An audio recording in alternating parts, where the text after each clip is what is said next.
অনেক কটা গুরুত্বপূর্ণ কথা বলবো বন্ধুরা, তোমরা প্লিজ একটু ধৈর্য ধরে শুনো।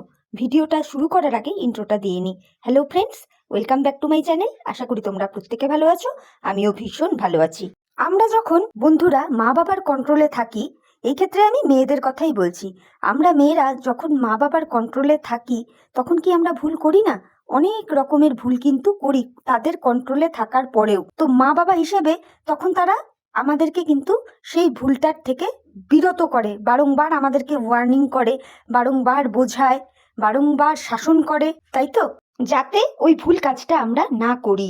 এইবার যখন আমরা পরবর্তীকালে শ্বশুরবাড়ি যাই, শ্বশুরবাড়িতে যাওয়ার পরে আমরা তখন স্বামীর কন্ট্রোলে থাকি, প্লাস শ্বশুরবাড়িতে যারা বয়োজ্যেষ্ঠ মানুষজন রয়েছেন তাদের কন্ট্রোলে থাকি। তাহলে শ্বশুরবাড়ি যাওয়ার পরে কি মেয়েদের ভুল হয় না, নাকি হতে পারে না? এমনটা তো নয়।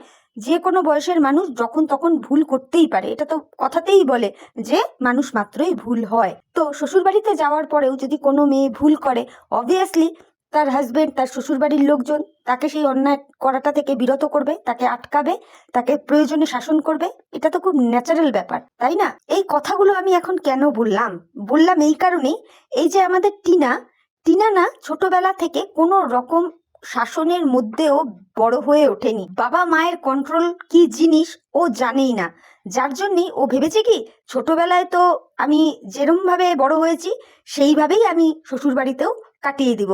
মানে আমাকে কেউ কন্ট্রোল করবে না, আমার যা ইচ্ছা আমি তাই করব, আমার যেমন ভাবে ইচ্ছা আমি তেমন ভাবে চলবো। ইয়েস, এই কথাটা বলতে না আজকে বাধ্য হচ্ছি।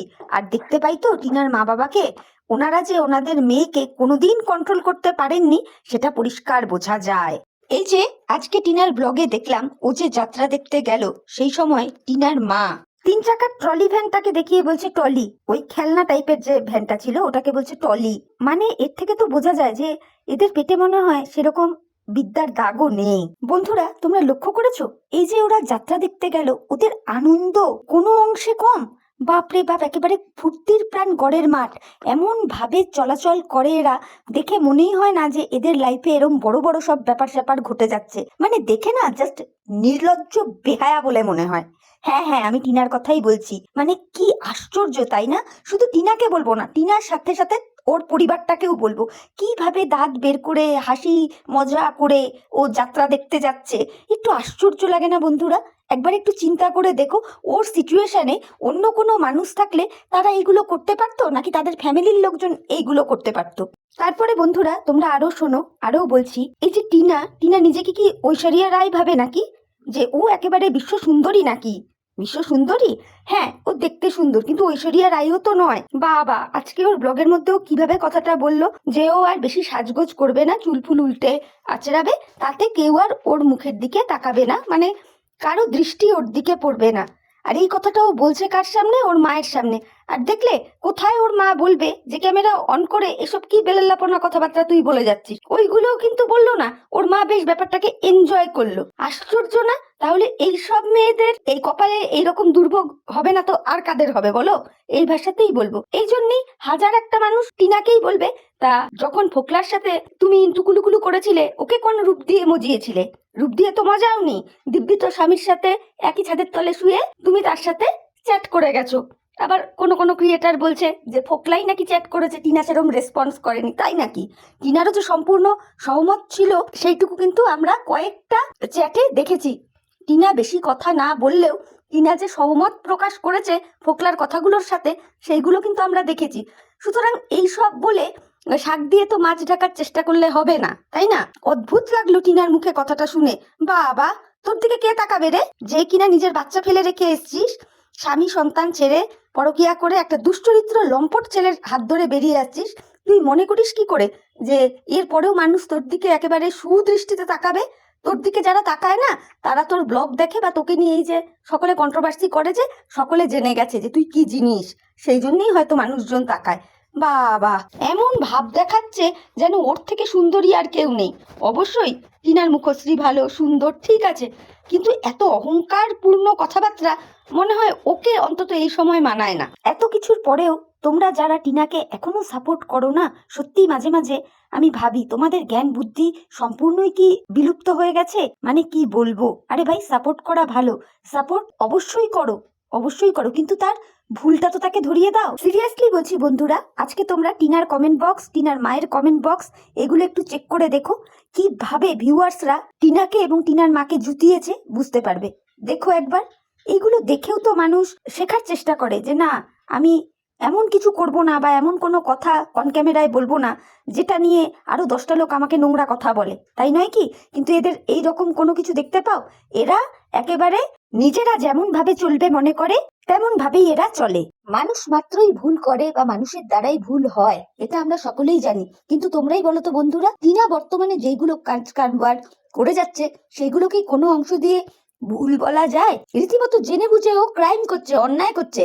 ডিভোর্স হয়নি, ও পট করে ফোকলাকে বিয়ে করে ফেললো, করেছে তো এই অন্যায়গুলো। বাবা, তারপরে আবার বড় মুখ করে বলতে আসছে যে ও আর সাজবে গুজবে না, ও নর্মাল থাকবে যাতে ওর দিকে আর কেউ না তাকায়। হ্যাঁ, ওই জন্যই তো চতুর্দিক থেকে শুনতে পাওয়া যাচ্ছে ফোকলাকে ছেড়ে দেওয়ার পর এখন কোন জিম ট্রেনার, আবার সেই শুনতে পাচ্ছি জিম ট্রেনারের বউও নাকি কাঁদতে বসে গেছে। কি বলবো, সত্যি সমাজটা না বন্ধুরা টোটাল উচ্ছন্নে চলে গেছে, পুরো মায়ের ভোগে। যাই হোক, এরপরে আরো অবাক হয়ে গেছি বন্ধুরা, যখন টিনারা দেখলাম খেতে বসেছে, সেই সময় টিনা বলছে নীলের উপোসের আগে আম ডাল খাবো। টিনার মা কিরম ভাবে উত্তরটা দিল দেখলে? না না, কিছু হবে না, মানে একটা কোনো ব্যাপার না। নীলের উপোস কেন করে বন্ধুরা? সন্তানের মঙ্গল চেয়ে নীলের উপোস করে। তা আমার কথা হচ্ছে, টিনার যদি এতটাই নীলের উপোস করার মন মানসিকতা প্রবৃত্তি থেকে থাকে, ওর মাকে জিজ্ঞেস করার ওর কি দরকার ছিল? ও তো মা হিসেবে নিজে থেকেই ওই আমটা খেত না। ও তখন কি করলো? ও কিন্তু দিব্যি খেয়ে নিল। আবার বড় বড় লেকচারবাজি কথা বলে টিনা। ও নিজে ওর ভিডিওর দ্বারা না ভিউয়ার্সদেরকে তাকিয়ে তুলছে যাতে মানুষ গিয়ে ওকে আচ্ছা করে জুতোয়। এই ভাষাতেই বলবো, যার মুখে একবারের জন্য তার বাচ্চার কথা শোনা যায় না, সে নীলের উপোস নিয়ে মাথামারি করতে বসেছে। তার উপরে কি নীলের উপোসের আগে আম দিয়ে ডাল খাবো? আর তার মা কি করলো? ও কোনো ব্যাপার না এরকম করে উড়িয়ে দিল। কি বলবো বন্ধুরা, তাহলে এরা পাবলিকের কাছ থেকে জুতো খাবে না তো কারা খাবে? তোমরাই বলো তো। খুব ভুল বললাম কি? শোনো টিনা, তোমাকে একটা কথা পরিষ্কার করে বলি, তুমি ছোট্ট সোনা বাবাটাকে জন্ম দিয়েছো, এটা একদম 100% সঠিক কথা, কিন্তু তুমি প্রকৃত মা হয়ে উঠতে পারোনি, ঠিক আছে? কর্মটা তুমি সেই রকম করছো না তো, সুতরাং তোমার মুখে না ওই ছোট্ট সোনা বাবাটার কথাটা এখন তো জাস্ট মানাচ্ছে না, অসহ্যকর লাগছে। এত কিছুর পরে তুমি আসো নীলের উপোস নিয়ে কথা বলতে, তাই না?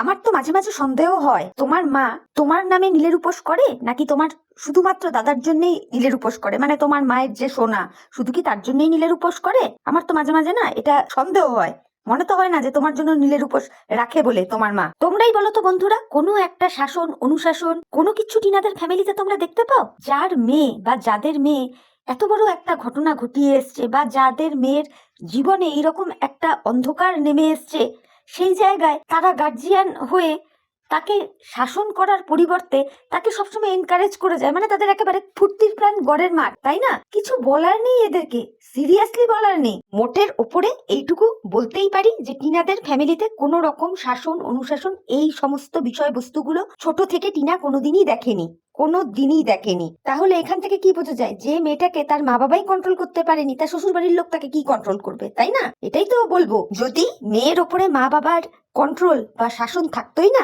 তাহলে মেয়ে যেই ধরনের বড় বড় কীর্তি ঘটিয়ে এসছে তারপরে তাকে আচ্ছা করে হয় শাসন করতো, নয় তাকে বোঝাতো, এরকম দাঁত বের করে করে ব্লগিং করতো না, এত তোল্লাই দিত না মেয়েকে, যেগুলো আমরা দেখতে পাই। তো এখান থেকে তো পরিষ্কার যে কোনো রকম শাসন অনুশাসন কিচ্ছু নেই টিনাদের ফ্যামিলিতে, নাথিং। মেয়েকে ওনারা নিজেদের কন্ট্রোলে রাখতে পারেনি বলেই হয়তো আন্ডারে যে টিনাকে বিয়ে দিয়ে দিয়েছিল, তাই না? এখন তো এই কথাগুলো বলবোই। তারপরে দেখো বন্ধুরা, এদের যে শিক্ষার অভাব, মানে আমি এই টিনার কথা বলছি, সেইগুলো না প্রত্যেকটা এদের চালচলনে বোঝা যায়, মানে টিনার চালচলনে বোঝা যায়। যেরকম একটা অডিও ক্লিপসে শুনতে পেলাম, মানে আর ভাষাটা নাই বা বললাম, সে মিত্রবাবুর উদ্দেশ্যে বলছে তুই তো তোর মায়ের অমুক জায়গায় ঢুকে থাকিস। ওই টিনা, তোর দাদাকেও তো দেখা যায় তোর মায়ের পেছন পেছন ঘুরে বেড়ায়, তাহলে তোর দাদাও কি তোর মায়ের ওই জায়গায় ঢুকে বসে থাকে? অসভ্য মেয়ে কথাকার। হাজবেন্ডের সাথে কথা কাটাকাটি হতেই পারে, তাই বলে এইরকম ভাষা? ছি!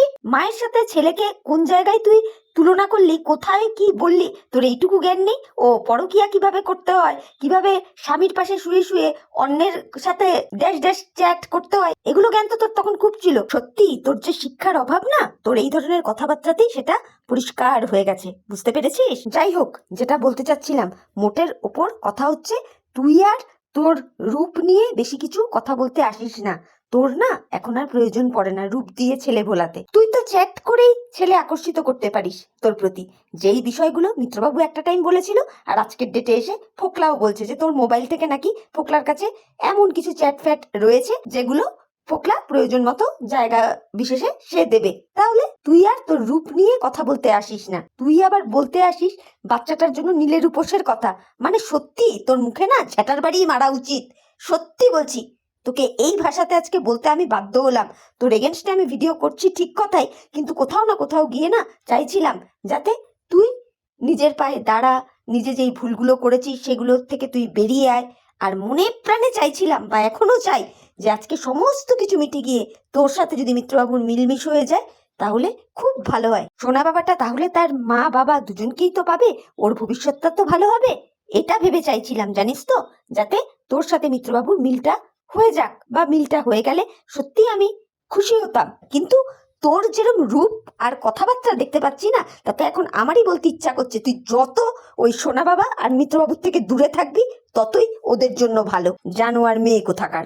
আজকে তুই কন্টেন্ট করবি বলে তোর ব্লগে ওই নীলের উপোসের কথাটা তুললি, না হলে তুই তুলতিস না, কারণ সামনেই নীল পুজো আসছে। ছি ছি ছি ছি ছি ছি, সত্যি বলছি বন্ধুরা, একে ঝেঁটাপেটা করাই দরকার। এমনিতে অন্যান্য দিনে তার মুখ থেকে তার বাচ্চা সম্পর্কে একটা কথাও শোনা যায় না। আর দেখো তোমরা লক্ষ্য করে বন্ধুরা, আর কিছুদিন পরেই তো নীল পুজো, এখনো নীলের উপোস নিয়ে বলতে এসছে। বুঝতে পেরেছো তো? মানে কি, ওর ওই 2-3 দিন মিলিয়ে তো ও একটা বাসি ব্লগ তো প্রেজেন্ট করে ভিউয়ারদের সামনে। সেখানে কি দেখাবে? সেখানে ওই তখন ওই নীলের উপোসটা দেখাবে। বুঝতে পেরেছো তো? সেই জন্যই আগে থেকে এই সমস্ত কথা বলে রাখছে। তাহলে ওকে পাবলিক ঝাঁটাবে জুতোবে না তো আর কাকে করবে বলো তো? তবে টিনার উদ্দেশ্যে আমি একটা কথা পরিষ্কার ভাবে বলতে চাই। এই যে চতুর্দিক থেকে শুনতে পাচ্ছি এখন নাকি টিনার জিম ট্রেনারের সাথে একটা রিলেশন রয়েছে, বা জড়াতে চলেছে, বা কিছু, যাই হোক সেটা কতটা সত্য কতটা মিথ্যা ওইসব ব্যাপারে ঢুকবো না। কিন্তু এইটুকু টিনাকে সাবধান করব, এইটুকু জানিস তোর জীবনে এখন যে সমস্ত ছেলেগুলো আসবে না এই টাইমটাতে, এই পিরিয়ডটাতে, তারা কিন্তু তোকে ভালোবেসে আসবে না, বা আসছে না, তোর টাকা পয়সা দেখেই আসছে। এটা সবসময় মনে রাখবি। আর সব থেকে বড় কথা কি জানিস তো, তুই যেখানে মেয়েটা নিজের সন্তানের হতে পারিসনি, তুই অন্য কারো কি হবি? আর জানিস তো, বারবার করে অন্যের বেড যারা গরম করে তাদেরকে মানুষ কি ভাষায় বলে, তাদেরকে কি নামে আখ্যায়িত করে, সেটা আর নাইবা বললাম। সুতরাং তুই তোর রূপ সাজগোজ নিয়ে আর এত কথা বলতে আসিস না, তোর ভালোর জন্যই বললাম। আজকে দীপ্তিদির ভিডিও থেকে তো জানলাম যে তোর গত 2 মাসে মানে কিরকম ধরনের ইনকাম হয়েছে, বুঝলি তো? আর ওই যে একটা কথাতেই আছে, ছেলে মেয়ে যদি ভালো কাজ করে তো মা বাবার গর্ব হয়, আর ছেলে মেয়ে খারাপ কাজ করলে মা বাবাকে চূড়ান্ত হেনস্থা হতে হয়, যেটা তোর মা বাবাকে হতে হচ্ছে জাস্ট তোর কারণে। বুঝলি তো? দেখতে পাচ্ছিস তো আশা করি কমেন্ট বক্সে কিরকম হারে পাবলিক তোকে এবং তোর মাকে জুতোচ্ছে। এর জন্য দায়ী তুই, বারবার বলবো দায়ী তুই। আর একটা কথা বলি, তুই না অ্যাটলিস্ট নীলের উপোসের কথা বলিস না রে। তোর মুখে নীলের উপোসের কথা মানায় না। যেই মা কোনোদিনও তার সন্তানের কথা ভুল করেও মুখে আনে না, হঠাৎ নীল পুজোর আগে তার নীলের উপোসের কথা মনে পড়ছে, নীলের উপোসের আগে আম খাওয়া যাবে কি যাবে না সেই নিয়ে কথাবার্তা চলছে। এগুলো থেকে না পরিষ্কার বোঝা যায় যে এইগুলো তুই যে করছিস সম্পূর্ণ কন্টেন্টের জন্য, আর কিচ্ছু না। সামনেই নীল পুজো আসছে, তুই এইগুলো দেখিয়ে আর কি কন্টেন্ট করবি, এই জন্য তোর এই সমস্ত কার্যকলাপ। বুঝতে পেরেছিস? নিজেকে আর নিচে নামাস না।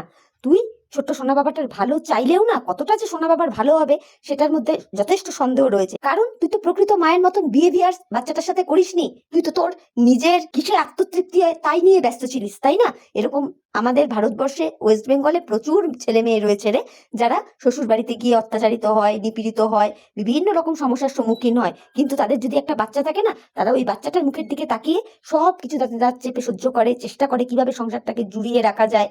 তোর মতন কেউ করে না রে, এটা বলতে বাধ্য হলাম। এইটুকু বলার ছিল। তো বন্ধুরা, ভিডিওটা আমি এখানেই রাখছি, ভিডিওটা আর বড় করবো না। তো তোমরা আমার কথাগুলো একটু শুনে দেখো যে আমি ঠিক বললাম কি ভুল বললাম। যদি কোথাও কিছু ভুল বলে থাকি তোমরা আমাকে রেকটিফাই করে দিও। আর ভিডিওটা শুনে ভালো লাগলে অবশ্যই লাইক, কমেন্ট, শেয়ার, সাবস্ক্রাইব করে আমার চ্যানেলের পাশে থেকো। তাহলে চলো আজকের মতো আমি বিদায় নিচ্ছি, নতুন একটা ভিডিওর সাথে আবার দেখা হয়ে যাবে। ততক্ষণ প্রত্যেকে ভালো থেকো, সুস্থ থেকো, সাবধানে থেকো। Tata, by. আর অবশ্যই তোমরা তোমাদের মূল্যবান মতামত জানাতে কিন্তু কেউ ভুলো না।